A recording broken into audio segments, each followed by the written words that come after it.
It's alive. It's alive. Ah, ha, ha, ha, ha, ha, ha, ha. Ah, ha, ha, ha, ha, ha, ha, ha. Howdy y'all, Fuzzy Biker here, and there's my hot rod T100. I got that thing running on the road last Tuesday. I slid that thing into a pile of gravel about 3 months ago. Well, Fuzzy, how'd you do that? Well, I came around a curve and there was a deer there, and you know, veered off to the left, and there was a pothole there, and the bike went down into the pothole, so skid mark right into the pothole. Anyway, got myself out of the hospital in 10 days in the hospital. But anyway, enough about that. We finally got it together. It wasn't that bad off, but we, you know, had a lot to do to it. But with the help of Baxter Cycle in Marnie, Iowa, I got parts and things like that, and we finally got the thing together and running good. And I've just been having a ball in it. Since last Tuesday, I put about 550 miles on it. About 100 miles from home right now, so I'll probably get another 150 on it tonight. Definitely 100. I'm 100 miles from home, but just had a ball with it. I really like this motorcycle, and I'm going to talk a little bit about what it is I like about the bike. The thing that sold me on it initially was the engine. The engine was so smooth, and so everything I wanted in an engine was right there. And then the other part was the very smooth 5-speed transmission. It's amazing how well this transmission works with that clutch. It's a kind of a match made in heaven almost. Kind of does everything you want for me, for my kind of riding. It's a very easy, quick shifting, almost like a sports bike clutch to shift. You know, it goes from gear to gear just effortlessly. And these levers, this clutch it's a light clutch, but it's not a toy clutch. You know, it's got really good feel, but it's not absent of feel. It's just right for me anyway. And then as far as the engine goes, what I love about the engine is it is fuel injected, but it looks carbureted, but it's fuel injected. This is a 2012 model. What I like about the engine is that it holds speed really well. It gets to speed quickly. It's not a race motor, but it's a fast motor. It just it does what I want it to do. Other things about the bike are the handling. I love the handling. That was the next thing that really got me on. I drove 2 of these before I bought one.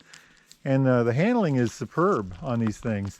It's a little touchy around town. At slow speeds, you got to pay a little bit of attention. It's not the worst bike I've ever had at low speeds, but it's certainly one you need to, you know, just pay a little bit of attention. Not too bad. But once you get over 20, it's 20 to 70, it's just great. 20 to 100, it's just great. What am I saying? The other thing I like about this bike is the niche it fills is I've got a Royal Enfield Himalayan that is my toy bike. I call it my dirt bike, and it does everything. And I've been riding the snot out of that while I've been getting this one fixed. And the thing about this bike is it'll do interstate just fine. And the Himalayan would not do interstate at all. With this bike, you're a real player in the traffic game. You know, with the Himalayan, you're a passive participant. The Himalayan would just kind of roll along, and you know, you couldn't pass anybody or do anything like that. With this bike, on 2-lane blacktops on the interstate, you're part of the game. You know, it'll go 100 all day, real easy. But I also put this little backrest on here the other day. Very nice, huh? I like it anyway. Then the other thing that sold me, I suppose another big thing that sold me on it was I like the looks of the bike, and I certainly like red. I've owned enough.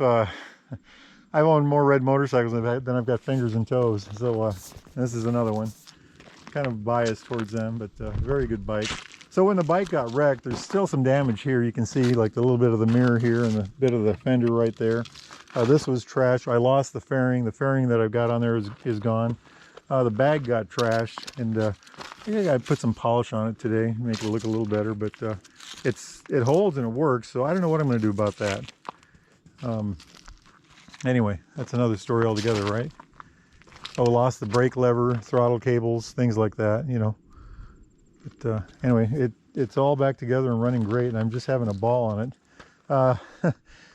This year I got my 3rd flat tire, and the first 2 are on my Himalayan. The other one was just on this one the other day. I pulled up to talk to a friend of mine, and looked down, and there was a tire. It wasn't even shiny yet. It was, you know, just gotten in there apparently. And I pulled it out, went it on to Baxter Cycle, took the tire off the back of the bike, took it to Baxter Cycle, and they fixed it right on the spot. They were so good about that. I really appreciate that from them. The bike has a center stand, so I just put it on the center stand and pulled the mufflers off, which they come out very easy. and then just took the back tire off and took the whole thing in like that. Other things about this bike, if you notice, it has a flat seat, and that's another characteristic of this bike that I like, is it's very low. It's got a 865cc engine, but it's still a small, what I consider a smaller size bike.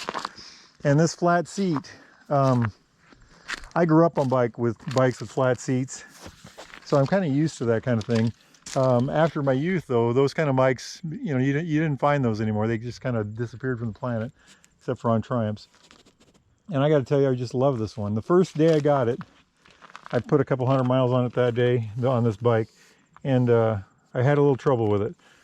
By the end of the second day, I just love that seat, and right now I love that seat too. I can, when I want to sit upright, I just slide forward. When I want to go faster, I just slide backwards. I've got lots of room to, move around. If I get uncomfortable, there's plenty of positions for me to go on this thing. So it works very, very well for me, and I really like it. And this is for whoever happens to be on the back of the bike, I guess. Bike's got a lot of cargo space, by the way. Just a beautiful thing, just a beautiful thing. Other thing I added today was I added these Fobo tire pressure sensors. So I can just come out to my phone. I come out to the bike, get my phone out, and it'll tell me my front tire and my back tire pressure. And that's something I've had on other bikes, and that's something I have on my Himalayan. I just love it. I go out to the garage, turn the system on, look at my phone, it tells me the pressures, and then I hop on the bike, and if all's good, I hop on the bike and drive away. If not, I do whatever I have to do. But it just gives you that little peace of mind. You should check your tire pressure, they say daily. Well, that makes it very easy to do. But anyway, beautiful, beautiful bike, and I'm glad to have her back. I'm glad she's alive. Glad I'm alive. But, again, lots of help and lots of thanks to people at Baxter Cycle for helping me with this thing. They help make it possible, my friends. Hey, I'm going to go out and ride. Y'all do the same. Life is good. Wahoo!